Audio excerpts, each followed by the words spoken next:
All right, we're back live with Dr. Darren Green, Medical Tuesdays, as we're talking obesity. We're trying to understand it, define it, and perhaps change the culture in South Africa. We've got Barbara on the line. Good morning, Barbara. Good morning. Thank you so much for your call. What is your question?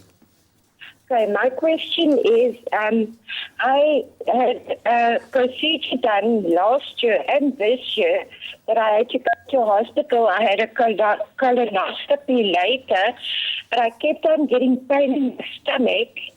And I can't remember the medical term now, but my intestines got, like little bubbles. And then they could burst, and that caused the pain.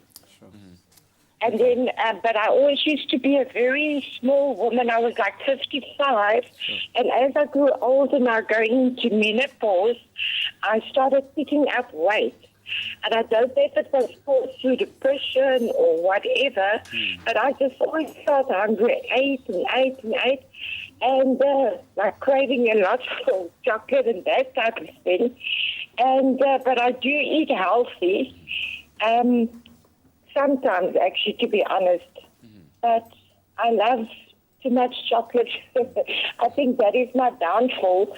But I really do have a big problem with, I just can't, seem to lose weight. But also then I think being a little bit obese now, that is causing problems in my intestines.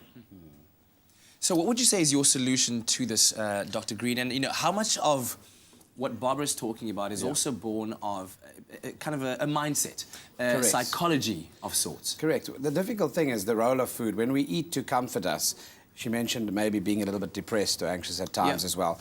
The role of food needs to be well described and understood and taught in homes, in families.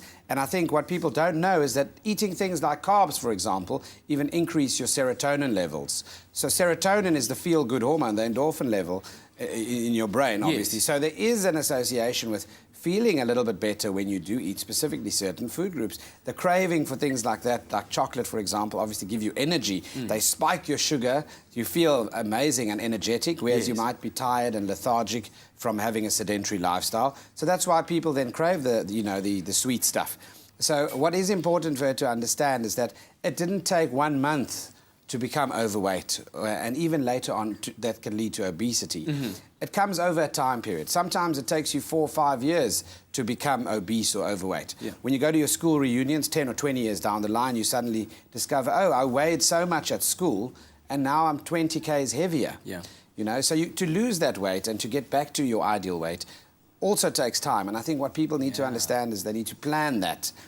When they, psychologically prepare themselves to get back onto the right track. They're not going to be a sexy size 6 or 8 within a month. They need to plan long term. Yeah, and of course it's also been medically proven, I think, and you can correct me if I'm wrong, that things like exercise also increase your endorphin levels. So just as well, substitute that. Get that feel good from exercising, which is much better for your body than overconsumption of unnecessary food groups. Dr. Darren Green, always appreciate it, sir. Thank you. We'll see you again next week. Thank you. Fantastic. Thank you so much for your call, Barbara, and we hope that this has been an enlightening conversation to you as well. But there's still lots more to come in the final half an hour of your Feel Good Breakfast.